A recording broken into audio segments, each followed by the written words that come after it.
This week on the BackTable Podcast.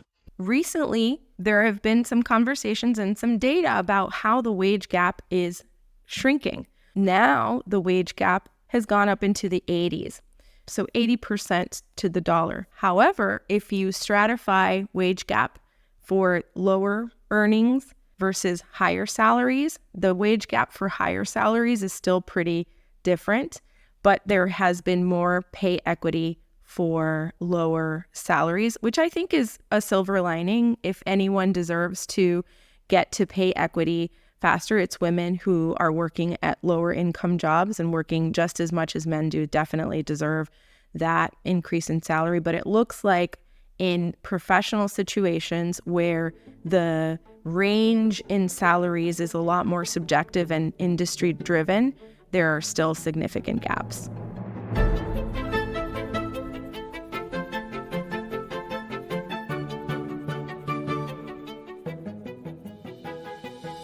Welcome once again to BackTable Urology Podcast, your educational source for all things urology and then some. BackTable Urology offers many informative and entertaining episodes, which you can find on iTunes, Spotify, and of course, BackTable.com.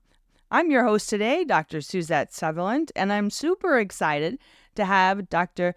Yahir Santiago-Lastra with us today from the University of California, San Diego. She's here to discuss issues pertaining to the gender gap in medicine, and especially in surgery and urology, why it exists, what are the common misconceptions or myths concerning why there is a gender gap, and what perpetuates it, and what can be done, what needs to be done in order to even the playing field in both medicine and surgery for compensation, promotion, and other aspects as well. So thanks, Dr. Santiago-Lastra, for being here with us today. Happy to be back, Suzette. Thank you for having me. So a little bit about her. She is Latina from Puerto Rico. She's a first-generation physician, surgeon, and urologist. She's an associate professor at the University of California, San Diego.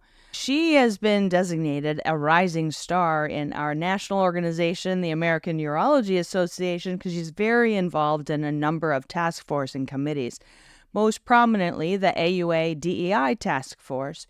She's also been involved in the DEI task force for our Society of Urodynamics and Female Pelvic Medicine.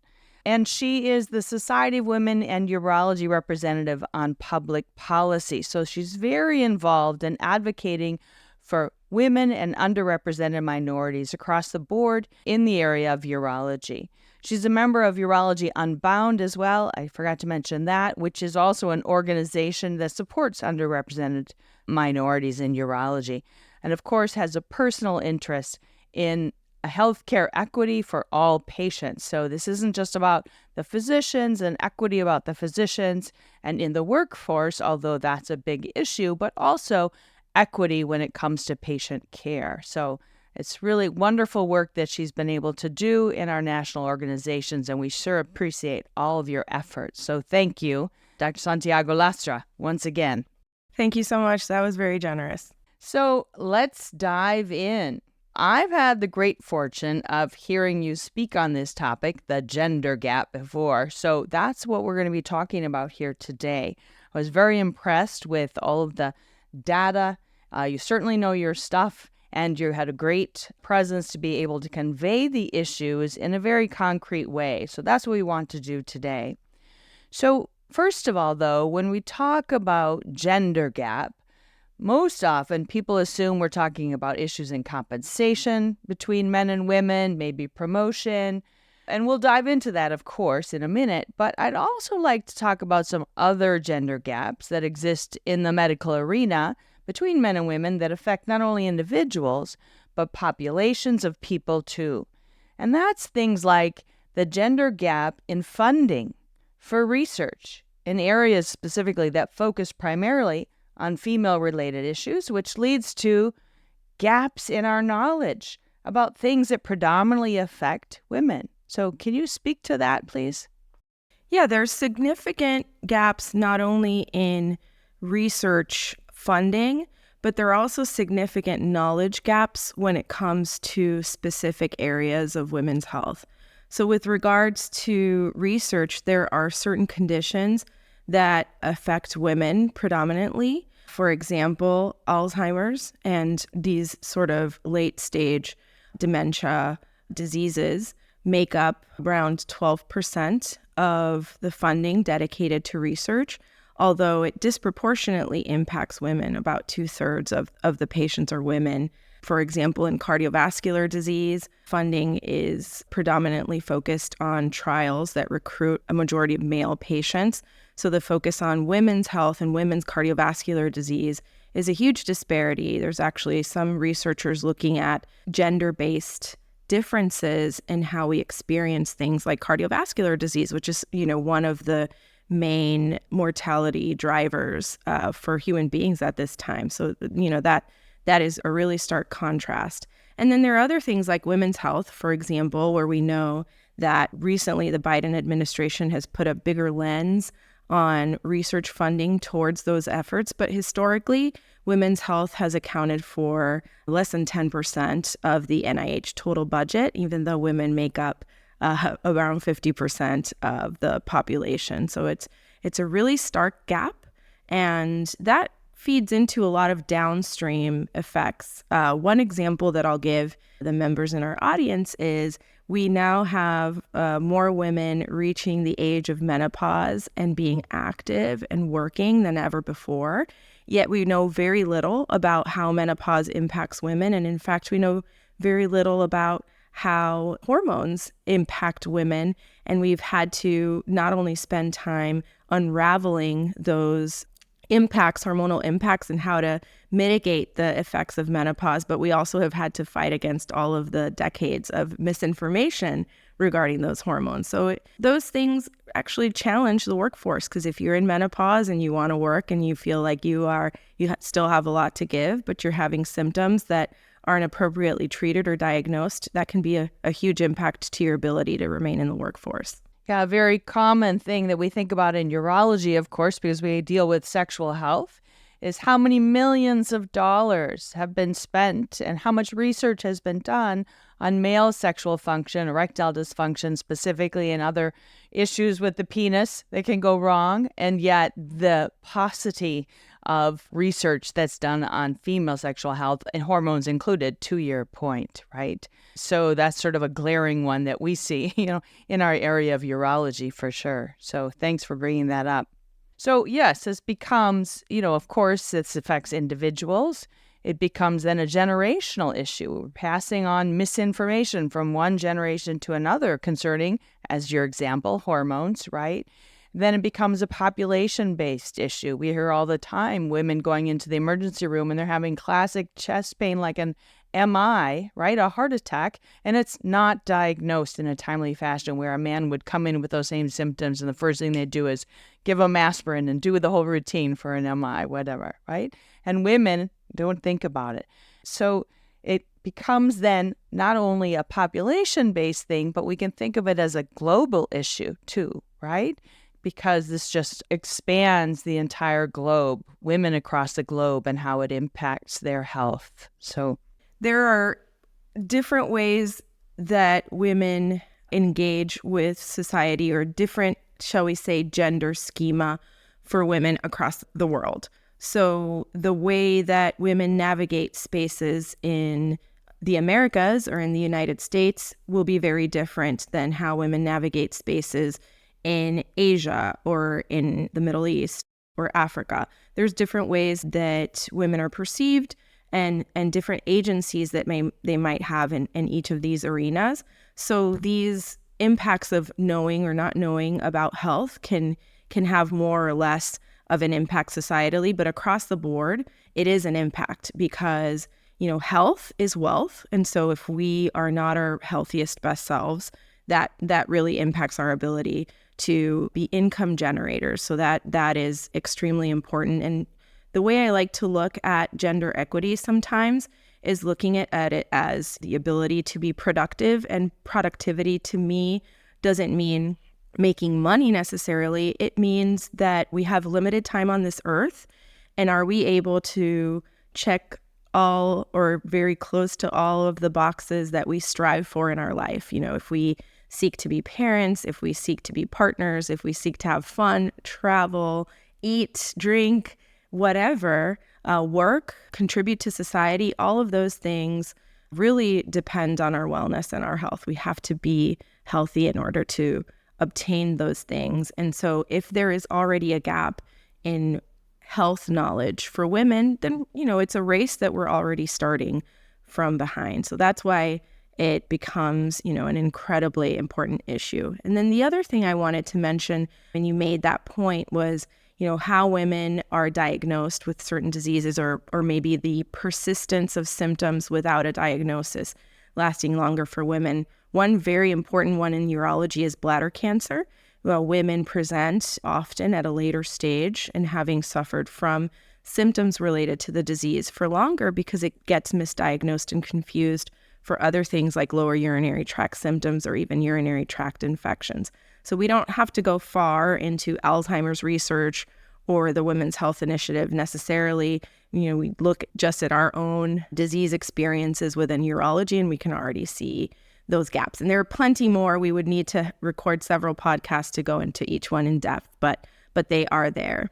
Yeah, that's a great point and a great example. And I love what you said, health is wealth. And certainly, and when you think about that across the globe, we know that, right? And it's so important.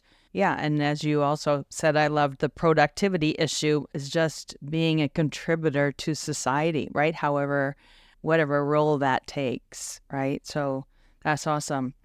Let's look now at what people traditionally think when they think about gender gap. People think about compensation, but what we do is put that into a bucket called professional, right? Gender gap and the different issues that are at play there.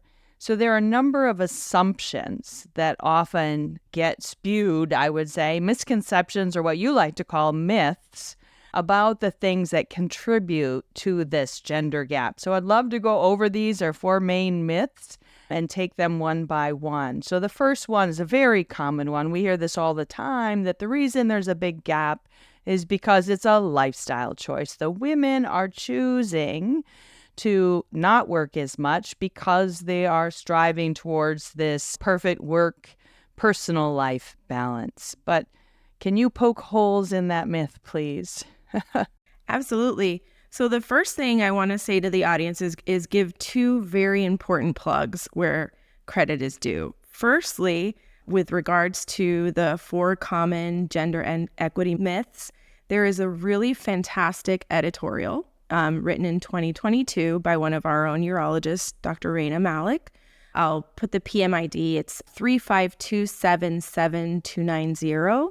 And she wrote this editorial with a general surgeon, and they looked at and debunked with data and facts the 4 common gender equity myths. And so that I thought that was a really brilliant way to bring forth these myths in a really, just easy to understand way. You can't imagine how many times I have been asked to speak on gender equity and have people ask me, is there really an inequity? I just don't understand, or I don't see it because we pay all of our women doctors the same as we pay men, and or we have the same compensation model for everyone. So why would there be an inequity? Everyone has the same model within which they can make their salary. And so the first piece of debunking is giving credit. This slide deck and these 4 myths that I have often talked about actually have been published. There's data surrounding it. They did an excellent job of that. And I think that is an excellent article for any program director, chair, department head to read, especially if they are aiming to retain or recruit more women into their department. So just wanted to make that plug. And then secondly, when we talk about the knowledge gap that exists for women's health, women's diseases, not just related to their reproductive organs, because there are gender gaps in many other areas of health, not just in reproductive medicine, is a book that's very fun to read called Vagina Obscura by Rachel Gross. She's a New York Times author, and it's an excellent read, very fun as an audiobook or just reading as a book. So wanted to recommend those two things. So when we get back to that myth that you mentioned, that women have lower compensation because they choose to work less, it's very important to really look into that. Firstly, very easy, myth debunked. Women urologists work the same number of hours as male urologists do. So if we're looking at it with regards to urology, that is a completely historically false assumption. They do work very similar hours in comparison to men. There are some differences that we can go into a little bit more. For example, women tend to see more non-surgical patients, and there are a lot of different reasons why that is the case. Women physicians, there was a recent article, very excellently written, that was published recently that says that women ask more questions and they spend more time listening to their patients. And that's certainly true for our department, for example. And in the clinic that I have the privilege of administering, I noticed that our female doctors do spend more time with patients. I don't make any assumptions about quality when I talk about that, but the reality is that they do spend more time. And sometimes there's a complications penalty. So if a woman experiences a severe complication with a patient, that can impact the trust that other partners may have in resending patients, and it may disproportionately impact women and women of color. So those things are there. So even if the hours worked are the same, there are those impacts. But I also, again, urology is a microcosm of the world. So a lot of the phenomena that happen worldwide, you see within urology. And I wanted to talk about the compensation gap and women choosing to work less. So in a working society, there certainly are trends where women gravitate to certain professions at a higher rate than others. And there are a lot of reasons why that occurs, and that also contributes to gaps. And I'll explain two reasons why.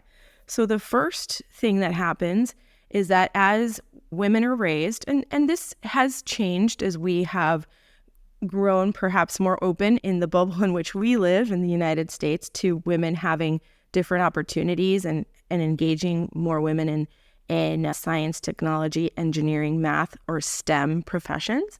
But the reality is that there are some gender schema or gender stereotypes that women use or that women perceive even from when they are very little that kind of steer them towards certain professions. So we can see certain really high quality, valued professions, two of which are education, teaching, and nursing, for example, where we attract and retain vast quantities of women in that workforce, far outnumbering the men in those professions.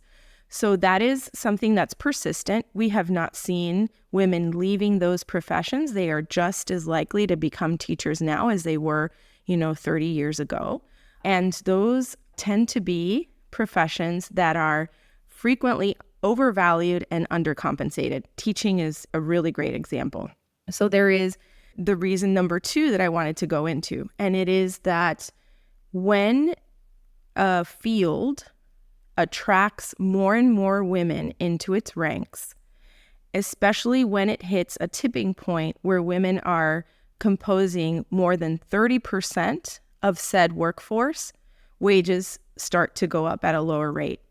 And as the rate lowers and those wages stop increasing the way that they were when men were mostly in that field, there is a second tipping point where men start to leave the field and then the wages start to stagnate. And we saw that in teaching. Teachers are very undercompensated, and as inflation rises, it's more and more of a stark contrast with other professions. And we see that in medicine as well. One very stark example is obstetrics and gynecology. So obstetrics and gynecology experienced that tipping point a few decades ago, and gynecologists or gynecologic surgeons tend to be the most undercompensated of the surgical specialties. So it is an economic fact. This isn't one of these, DEI talking points that is a complaint without knowledge or without information. This is an economic phenomenon that happens in different professions, and it is definitely something we need to keep an eye on because women continue to enter said workforce, and there are men in those professions as well. So we really want to make sure that these highly valuable professions are compensated fairly so that we have enough of those professionals going into the future. When you spoke about the difference in the pay structure then and how that changes, whether, men or women are in the field, there's a great example that we have how certain tasks or procedures are compensated for. In urology, it's the difference between putting in a mesh synthetic sling for stress incontinence in a man versus the amount of money you make for putting in a mesh synthetic midurethral sling in a woman, which, by the way, was done in women way before it was done in men. And so it was a technique that was refined to fit the male anatomy, I would say, right? So it was in the women's world way before it was in the men's. But the compensation difference between those two are pretty outrageous. Go ahead and tell us about that. Yeah, so as urologists, we have a really unique privilege because we kind of straddle, no pun intended, straddle for urologists, but we kind of straddle the domain between taking care of a very niche surgical specialty where we actually see and sometimes perform procedures that are homologous on men and women. And so we can understand, if there are such stark gaps, it has to be some kind of inherent bias behind it. And we're not going to be able to understand what those biases are, what led to those changes, but we know that they're there. We'll give an example. So if you revise or place a male sling, that can generate a work RVU of around 23 and change. And then for a woman or a female sling, it would be 11.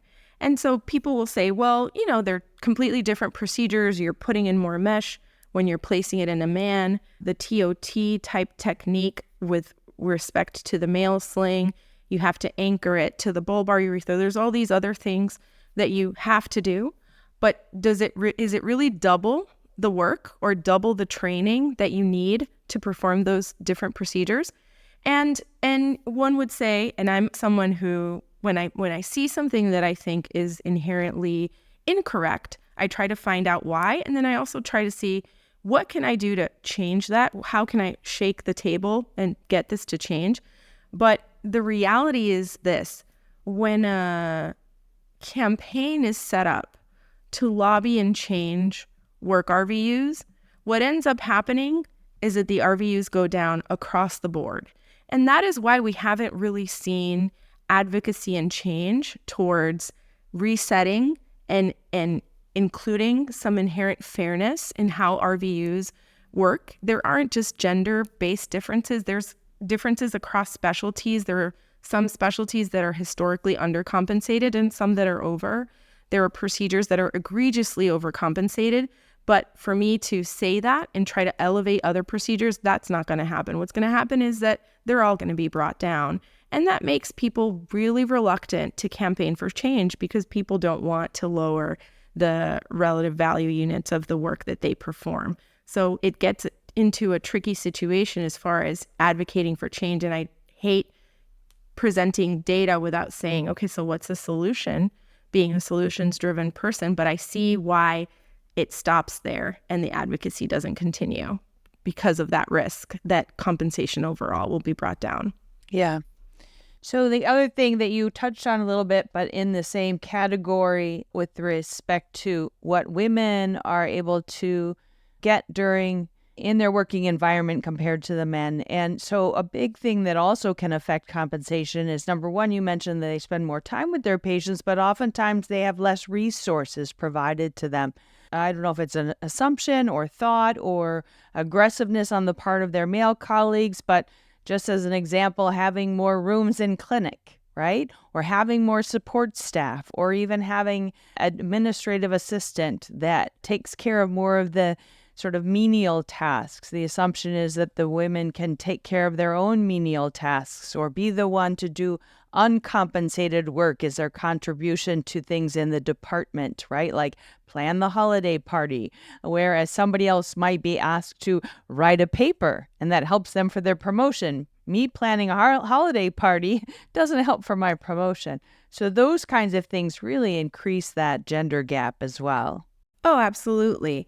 And it starts really early too, when people, not just when they're at work advocating or where work is being distributed, and a lot of the unproductive or not promotion ready tasks are doled out. A lot of times those end up being doled out to women, and particularly women of color. There's also the tax on top of that of the burden of mentoring all of the students of color, residents of color, all the DEI activities, etc. So all of those things can tend to happen, but there's even, some things that are a little earlier in the process, even when people are out looking for jobs, where there are some myths there too. For example, a common myth is that women aren't compensated as much because they don't negotiate their salaries, when there's recent very compelling research that shows that women do actually ask and negotiate a lot for their salaries, but sometimes are denied in ways that men perhaps are not denied. So the idea that women are fearful or that women are not leaning in enough, I hate that term, by the way, but they're not leaning in enough to advocate for themselves isn't true. And anecdotally, I've seen that. I've had friends say, "Hey, I negotiated," and they were like, "Yeah, this is what you get, and salary is not negotiable." I think that these realities and what is said are very different things, and they continue to impact women across the board. I think I've been particularly fortunate because I have not experienced that in my own career, but I have had the fortune of having really great mentors who have sort of paved the way for me. But at the same time, I have friends, I listen, and I can see that across the board, it's still pretty tricky for women to navigate not having those unproductive tasks or tasks that don't really sponsor them in a way that they can get into leadership roles where the compensation might be better. One more point I would like to make about the pay gap in particular, because I know we have a lot of other things to talk about, but I think people will find incredibly interesting, is that recently there have been some conversations and some data about how the wage gap is shrinking. So now the wage gap from 63% has gone up into the 80s. So 80% to the dollar. However, if you stratify wage gap for lower earnings versus higher salaries, the wage gap for higher salaries is still pretty different, but there has been more pay equity for lower salaries, which I think is a silver lining. If anyone deserves to get to pay equity faster, it's women who are working at lower income jobs and working just as much as men do. Definitely deserve that increase in salary. But it looks like in professional situations where the range in salaries is a lot more subjective and industry driven, there are still significant gaps. Yeah, but that's encouraging that things are changing. And I think I wanted to touch on a big piece of this, especially with respect to the compensation issue, is really transparency, right? So if we give any advice, I think, to anybody about getting out there and negotiating for yourself, is just ensuring that you're dealing with an organization or you're dealing with someone who's going to be your boss, who's really honestly being transparent, because being told we don't do it like that here, everyone has the same compensation model, but then you find out there are lots of little cherries placed on the top that you're not privy to, or you don't have that opportunity. And so that's how the compensation increases, right? Or someone has more resources so they can be more productive. So they are getting bonuses, and they look at the woman and say, well, you're not working hard enough. You're not getting the bonus. Why don't you work harder? Well, I don't have the same resources. I don't have the same number of staff. I don't have all the residents working with me. I don't have 2 rooms going at a time. All of those kinds of things. That's the lack of transparency, I think. And so it's super important to find yourself, whole in a place where everything's really transparent. It should just be on the table. Oh, for sure. Transparency is one of the, or if not the most important foundation for equity. When an organization is not transparent with its members, there are opportunities for all sorts of shenanigans to happen. So pay transparency is essential. I noticed in my department, for example, we had conversations about how to be transparent, just to keep people safe and not disclose too much. People get nervous about disclosing financials. So we figured out a way to be completely transparent without unraveling people's identity, shall we say. And it was really helpful. And I think one easy way that it's helpful so that it doesn't scare division chairs or leads, I don't think it leads to an uprising amongst your staff if you have a lot of pay variability. What it led to was more cooperation. I want to talk to the person who's doing really well. Like, what are they doing that I'm not doing? And can I advocate to do the same? And I think a supportive institution who notices that stark contrast and actually puts resources towards leveling it, as opposed to putting in solutions later that don't really fix root causes, I think will be successful, even if they notice in the beginning that their women or their urologists or surgeons of color are undercompensated. Figuring that out and using that transparency to implement solutions can be extremely helpful. Yeah. So I'm going to switch gears here a little bit because we have 3 more myths to talk about. But this one is really, I think, the compensation one, and all of the pieces that come into that are just such a big one. So the other myth is the competency issue, right? So we call it the meritocracy myth, right? So women and their merit, their sense of competency, and are they leadership worthy, right? Go ahead. Let's talk about that. Wow. Yeah.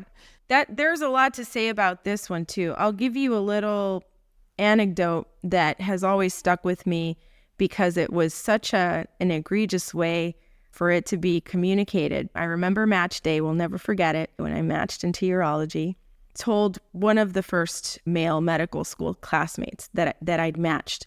And he's like, of course I knew you were going to match. You're a woman. Of course they were going to take you. And that really stuck with me because it sort of felt like it didn't matter if I deserved it or not. Just because of my identity, I was going to be rewarded. And I think that's a perception that is very prevalent today. It goes without saying. There's even a urologist amongst our ranks, senator in North Carolina, whose name I will not deem to mention, but he has put forward what's called the Educate Act. And that act is aiming to restore fairness in the process of medical school admissions and medical school teaching, implying that the way in which we recruit a more diverse medical school workforce or medical school class will result in people being in those ranks who don't necessarily deserve to be there. And that is really harmful myth because it creates the perception that women who are very deserving are perhaps being promoted in ways where they are undeserving. And that is really false. Women take longer to be promoted oftentimes, even if their productivity and scholarly work is equivalent to that of men. And men are more likely to receive promotion accelerations, which can often be quite subjective. I was going to just pepper something in there. Is a lot of times people think, well, women are taking longer to get promoted because they're having babies. But we know there's data to show that is not the case. That's not getting in the way of their promotion. taking off time to have their babies. It's not that at all. And when you look at very well qualified women who are going, as you just said, early promotion and going up against some of their male colleagues for early promotion, and they don't get it, but the male does. But the qualifications are there. Yeah. So there's two important things there that I think we need to say. Number one is that how on earth are women going to be not promoted or not warranting the promotion because they're out there having babies when we are, as a society, having fewer children than ever before in our history, and women are having children at a later age than ever before. Fertility preservation and fertility treatment in general has skyrocketed because women are trying to have more babies and are not successful. And particularly for women surgeons, infertility is pervasive. So I think women are delaying having families, it is a tragedy for some women who desire motherhood. Others are not interested, and more power to them. I think that's excellent as well. But I don't think that women are out there having children and that's what keeps them from being promoted. That is absolutely false, and the data does not support that.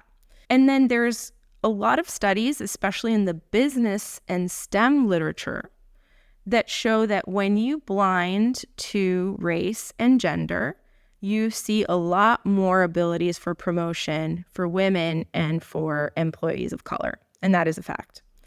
And there's something called the abrasiveness trap as well, where as women go higher in the ranks of leadership and promotion eligibility, their personality and their ability to fit in within that leadership structure becomes very important in their ability to receive or gain that promotion. And those are things that disproportionately impact women still because of what I mentioned earlier, the gender schema. So gender schema, again, is how we perceive women in society. What do we expect of women? And what do we expect of men? And how do we think a woman should look? And how do we think a man should look? And there are potentially some things that are jarring. For example, if I see a man who is dressed in a skirt or a man that's wearing makeup like that, I will notice that.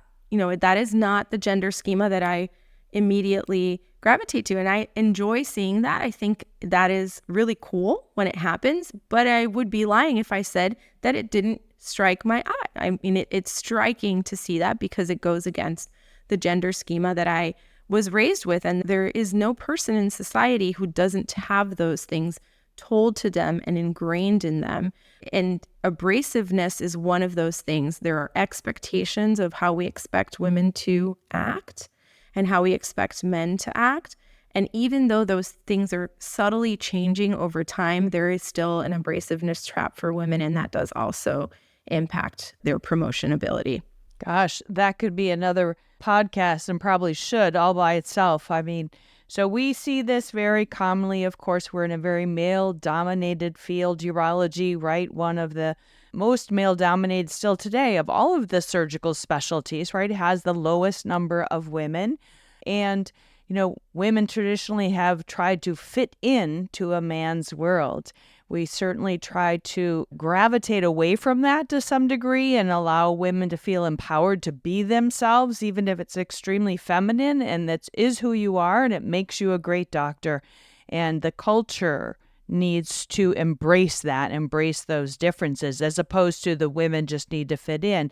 But even there are some business characteristics that are very advantageous if someone comes in and can be quite decisive and can move the needle forward in a quick manner. That's great for business. But when women do that, they're oftentimes, perceived as being bossy or you're too pushy. You need to make sure that you have the consensus in the whole room and get kumbaya, have everybody put their arms around each other and feel good about what you're doing. But when a man comes in and is very decisive and says, this is what we're going to do, acknowledges you can't please everybody. I'm going to try to please most, but I'm not going to kumbaya and please everyone. And that's acceptable, right? becomes really this catch-22. You want to be effective in what you're doing, but you can't do it in too aggressive manner or you're labeled. And then suddenly all these negative connotations are attached to you as a leader, right? And it becomes really difficult. So that's another hard one. And we just need people to wake up to that, right? And to understand, and they can see that in the boardroom as an example and recognize we have a very decisive woman here giving great advice as opposed to being really pushy. Yes, that's definitely true. And I think one way that I've seen this mitigated to a degree is that we are trying to understand people's work personalities and how we can coach them to be more effective leaders. So I will tell you, full disclosure, when I was a resident, for sure, my work personality was perceived as jarring and sometimes a bit difficult to work with. And through coaching, I was able to understand how my words and actions and demeanor were being perceived. And that helped me navigate the space. I'm really reluctant to tell people that they have to contort themselves to fit in within the workforce. To a degree, I did have to learn to navigate, but I've been able to find how to keep my work self and my authentic self from being too misaligned, because I think that makes people burn out. And there's data that shows that. So there's some really interesting testing that some leadership courses will have their trainees undergo. I was lucky enough to have one and read the data behind it. And it was really interesting because when you perform this test, you look at your work personality, decisions, and behaviors that you exhibit at work, and then your authentic self out of work personality. And then it gives you a perception of yourself at work and outside of work. And if they're really discrepant, that is burning you out. And in the parlance of being underrepresented for a lot of Black women or a lot of urologists of color or surgeons of color, sometimes that's called code switching, and that can be exhausting and it can be really difficult. People of color, particularly Black employees, need to code switch a lot because of those penalties that are thrust upon them if they are their authentic selves at work. But I think those types of leadership testing and looking at everyone defining who their authentic self is and how they are creating their work personality can help you find ways to align it in a degree to maybe mitigate some of the burnout. So I see that as a way forward because it allows everyone to participate and then maybe everyone adapt together, because we all have ways in which our authentic personality can affect our work performance, but just recognizing that it disproportionately impacts some groups over others, I think is a path forward. Yeah, that's a great point. So let's move on to the third myth, the big one. We call it the pipeline issue. You hear this term often, and what's really meant by that, the pipeline issue? Yeah, so the pipeline issue that's mentioned is that there aren't sufficient applicants, or a very common question that I get after I give a lecture on improving workforce diversity in urology, for example, which is a topic that I commonly talk about. Very often, someone in the audience gets up and says, we'd love to have more women or more people of color in our program or in our department. It's just so difficult to recruit. It's like there's not enough in the pipeline. And that's just not true. So women have entered medical school and neared parity for many decades. So that is one myth debunker. There are plenty of women that could be potentially recruited into urology. I think we have seen a tipping point there. I see a lot of women applicants. So I don't know that we are seeing a pipeline issue there. That said, if you go along the pipeline, so follow that timeline between medical school, residency applicants, finishing residency, board certification, promotion, leadership, chairmanship, presidency, that is where we start to still see people exiting the pipeline.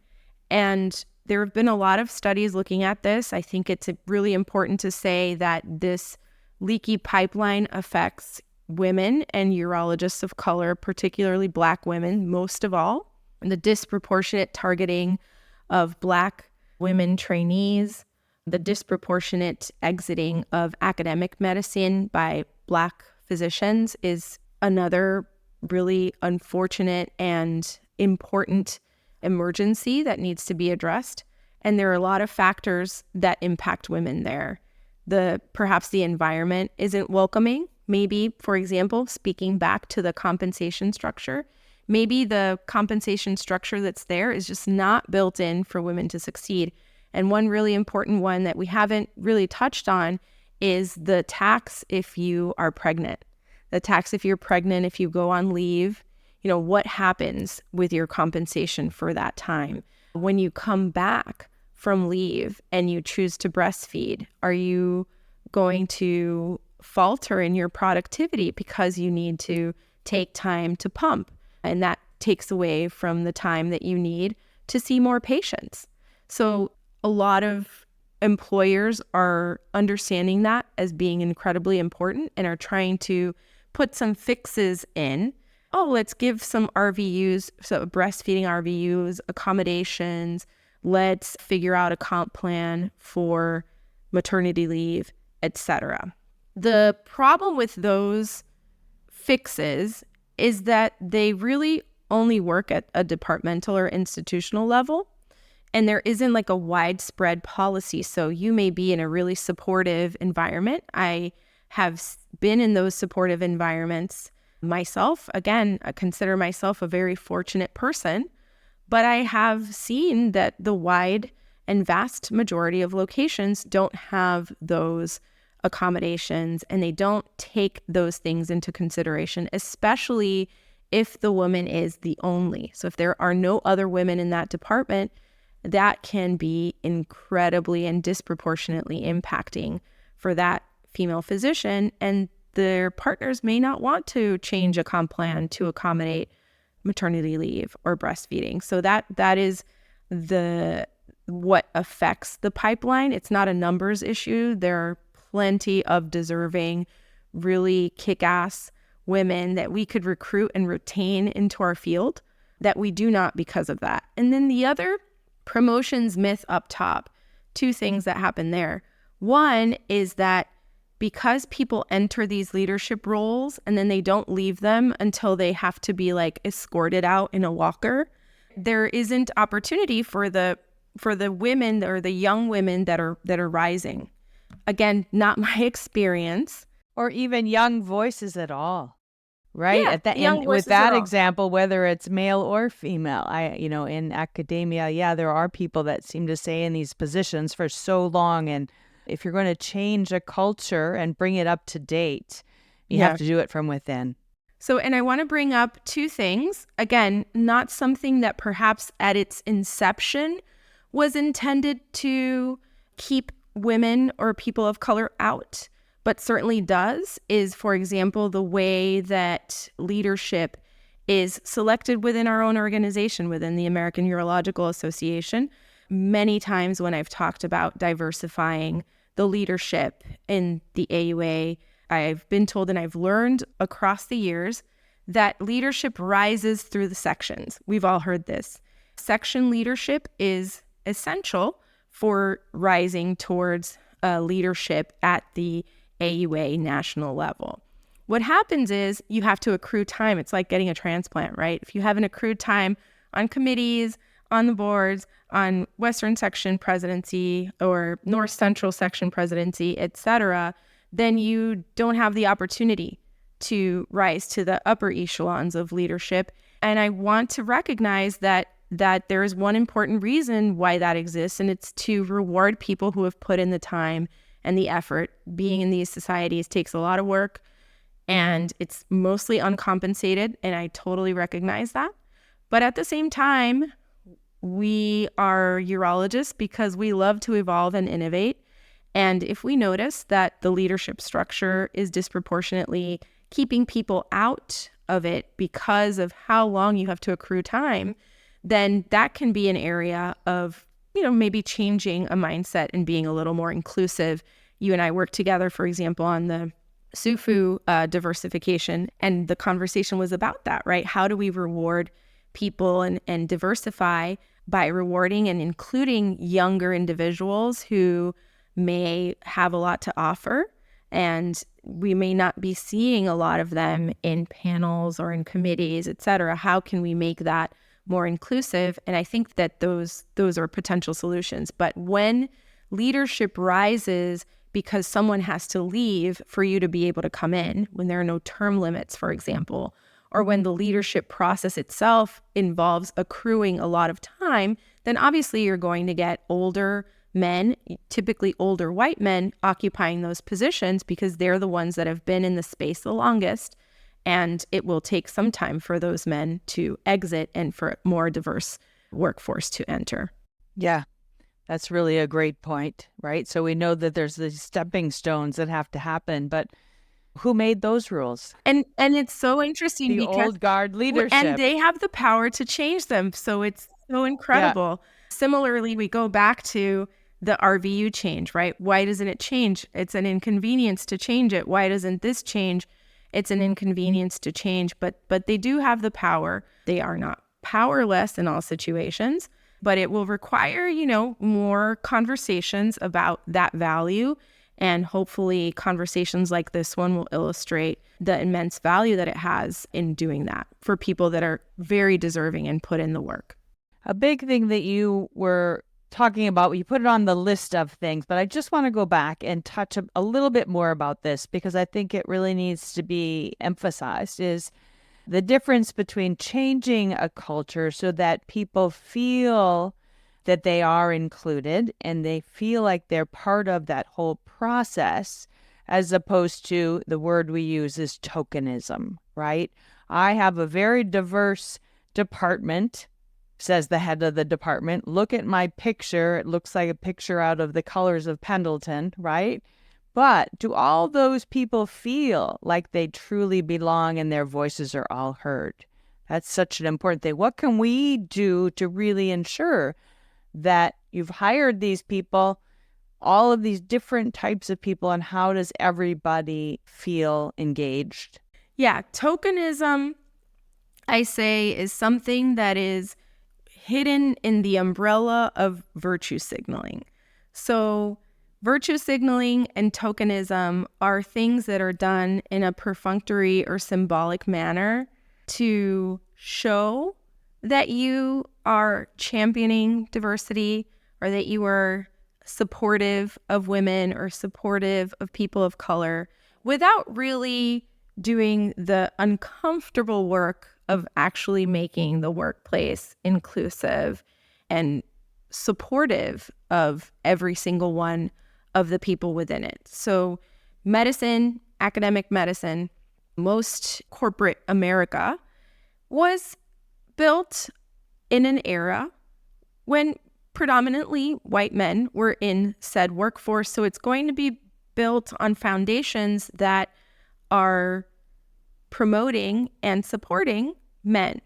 And that's smart. If it's all men in the workforce, by all means, make sure that those foundations support men as the workforce shifts. And by the way, in every single moment in time since the history of time began, since we were hunters and gatherers, whenever women put their kids on their back and go work in the fields, that is great for society. Women have worked historically. Whenever that has happened across history, that has been positive for wages. It's been great for society. And it's led to a better distribution of work and family overall for everyone. And a lot of men will tell me that. They're like, when we've started championing for women in the workplace, I've noticed that I've felt more comfortable going on my paternity leave. There are benefits to men as well when these structures or foundations that favor men are questioned and sometimes toppled. So that can sometimes be uncomfortable because, for example, Sometimes compensation has to be discussed and changed. The way that we compensate has to be discussed and changed. Sometimes term limits have to be placed on how long people can occupy positions of leadership to give opportunity to other rising stars. Sometimes a discussion about what is valuable, what is a valuable contribution at work also has to be discussed. For example, taking a little bit of compensation, a percentage of everyone's productivity, and giving points to people who do tasks that are typically uncompensated and redistributing some of that to reward people for doing the work that typically goes unpaid. And a lot of that is education, team building, wellness, a lot of things that are so essential for departments to thrive. Mentoring underrepresented students, for example. A lot of my colleagues, I receive a stipend for that. A lot of my colleagues do that work for free. One example, in Urology Unbound, for example, Chanel Wilson, who's the CEO and founder of Urology Unbound, has created such an excellent pipeline program and is doing that literally like Bill Gates from garage, right? From her own office. It should be the, premier pipeline program of the AUA, but yet it's coming from her. And a lot of my colleagues do that. They do a lot of this work within their departments and it's not compensated. But there's an easy way to say, hey, let's give people agency and decide amongst us that we value this, and let's put that forward and compensate people for these things. And by and large, I think departments are more and more open to that if that transparency and discussion takes place, but sometimes it just doesn't, and things don't change. And then the other thing that I think is very powerful is involving people, especially your underrepresented or your tokens. I hate that word. Involve them in your compensation committee. Involve them in the decision making that takes place. Make sure their voice is heard. And if there are very significant barriers to their being included or their being supported at work, make sure as their leader, this is more for leadership, make sure as their leader that those barriers are leveled in some way so that they can continue to be successful. Yeah, those are really great points. So, and the last myth is that one we've already sort of touched on and talked about a bit, but just to say the last myth is the issue about diversity, having a diverse environment versus an excellent one. Are diverse candidates as qualified, right? Or are we just choosing diverse candidates because we need to have a diverse environment? And I think we've talked quite a bit about that already. I don't know if you have other things, to add. We talked about the inclusion. Workforces are much more productive, are happier workforces. So inclusion does matter, and it hits the bottom line, the bottom dollar line too, in different businesses and organizations. And so we know that to be the case. Oh, absolutely. Diverse teams publish more. They publish in higher impact journals. There's a lot of cross-pollination that takes place in a lot of perspectives. For example, my area of expertise is increasing and improving care delivery to marginalized groups, and for sure recruiting person of color. In my example, I am a native Spanish speaker. Of course, it's going to be easier for me to take care of a predominantly Spanish-speaking population. And it's not even, I put in the work when I was 1 year old to learn Spanish, but that was it, right? There's nothing more about it. My background brings this wealth of information, this lived experience, a language, and all of that adds inherent value. And that is on top of the other things that we bring to the table. So no question about it. It's a great investment. Diversifying is an excellent investment, and it does not lead to underperformance at all. One area that people will say, because I've been in these discussions, is, in the corporate literature, as they've started to give women and men more opportunities for parental leave, when these individuals come back to work, there's a real lag before they get to productivity again. And that's such a short-sighted way of looking at the benefits of leave. You're not going to see the benefits of leave within the first 6 months of someone coming back from parental leave. The way that you'll see it is the downstream effect of who you get to recruit because that person was able to take that on, and also loyalty and performance across time. So someone who works in a supportive environment where they had the opportunity to have their parental leave, had the opportunity to come back, set their schedule, have their relative work-life balance, because that also doesn't exist in all forms, but have their agency to come back and get back into the groove of work on their terms, ultimately will be a better employee, a more mindful employee, and perhaps an employee who not only gives you loyalty by staying in your institution, but even when they exit the institution for another opportunity, that will be a positive for your institution that was supported. And let's not talk about the fact that this person has added on, one more, hopefully future productive member of society who will contribute to Medicare, who will contribute to a lot of other social programs, who will pay taxes.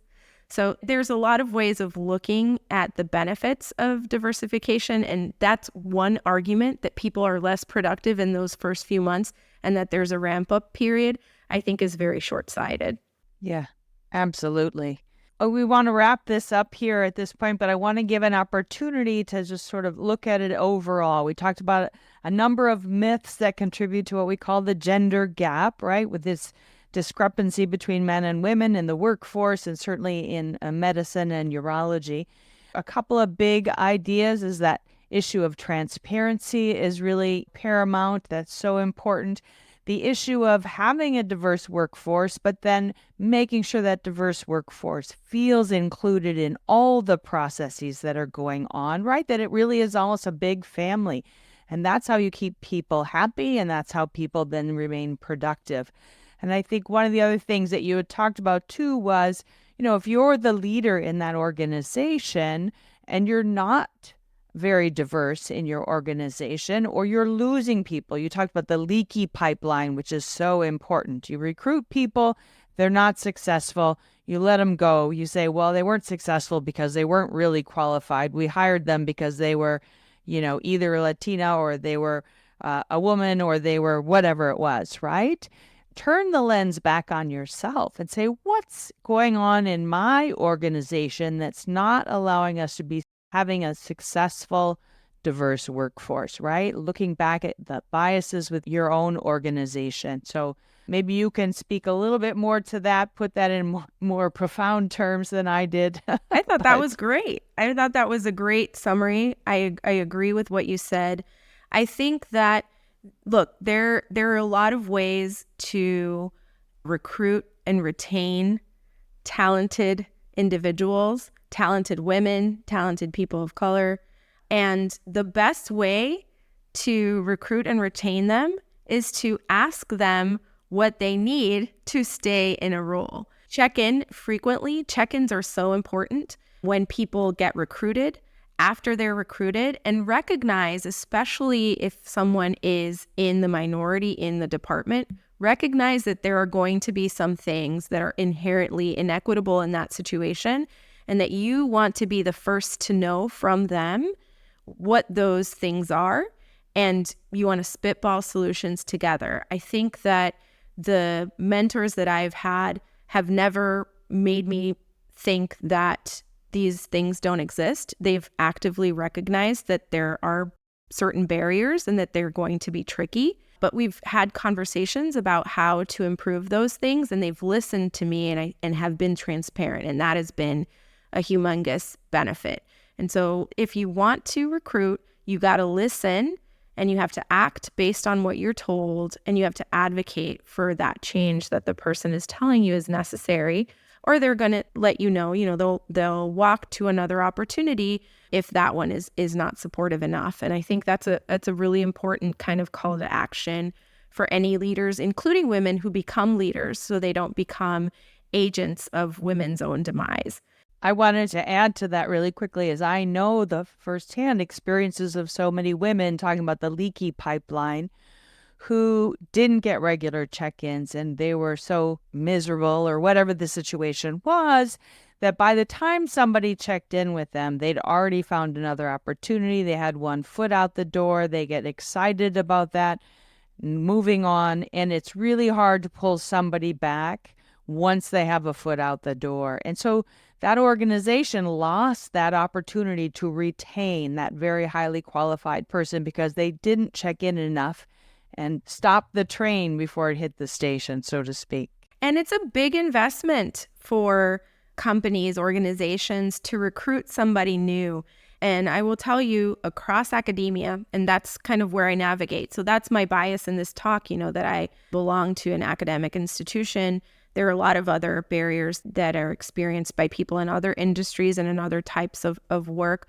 But I'll tell you that in academia, a lot of junior women faculty will leave after a few years. And if you think that it is a frustration to have someone come back from parental leave and need to have a bit of a ramp-up period, if you have to consistently recruit for a role every few years because you cannot retain someone in said role to be able to perform work, patients will suffer, your institution will suffer, and you're going to lose a lot of productivity as far as patient care is concerned in healthcare delivery because you've not been able for whatever many years to recruit someone and retain them because, there were specific issues that had you asked and acted and advocated, you would have been able to mitigate.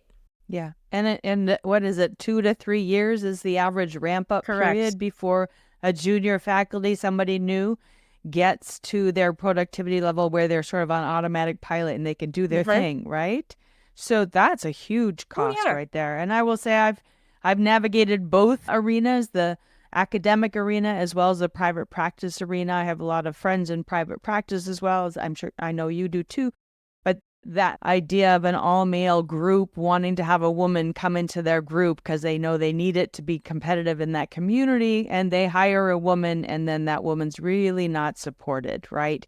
And then that woman ends up leaving after a few years. She has her 2 to 3 year guarantee on which then she has to go on a productivity model and she's like, I'm not happy. And then she leaves and you have to start all over again. So I think you said that, and it's really important. Those regular check-ins. I mean, it should be for any new hire, no matter what your gender is or your race or ethnicity. But that's a part of really having an inclusive environment where people feel they're part of that process and they're being checked in on, right, and considered. So it's really important. Leaders have check-ins built in. I mean, your admin coordinator is going to have you check in with every single one of your faculty. But that's the thing. The check-in has to be genuine and authentic to that specific person. And again, because those structures are not built for that person, they were built for men, you have to listen to whatever problems are articulated, even if they are uncomfortable problems that require you to be uncomfortable and change something. That's where the check-in really happens. Or is the person checking in with you every quarter and telling you things, but there's no change? That's frustrating. So it's not just having the check-in, it's also listening and informing the person through feedback that you have listened and you understand the problem. So the validation is important, but then the action has to happen as well. So validation is great when you leave after meeting with your boss. I've had this meeting many times and I'm validated in my concerns. That is so trust building in your leader, but that the change has to happen as well. So validation, excellent. Change, even better. And then advocacy so that continues to change across the institution. And some leaders do it. And I'm so proud of those of you that do. Some of my closest are just like that. And others don't. Others stop when it gets uncomfortable and then they go on to their next faculty that may be easier to nurture because there are fewer barriers. And that's the big gap there. And if leaders are attentive to that, they can have successful recruitment and retention. Well, thank you. We need to wrap this up at this point. I could talk about this all day with you, but I think, you brought home some great points and great advice, not only for the individual, the women, the men, underrepresented minorities, but also some really great points for those leaders out there, how they can develop a good, diverse culture and foster it, right? And nurture it is the word you use. That's really great. So thank you so much, Dr. Yahir Santiago-Lastra from the University of California, San Diego. You can see why we had her as a guest on here. She's an absolute expert in this area and very, very entertaining podcast here today. So thanks so much. Thank you so much for having me.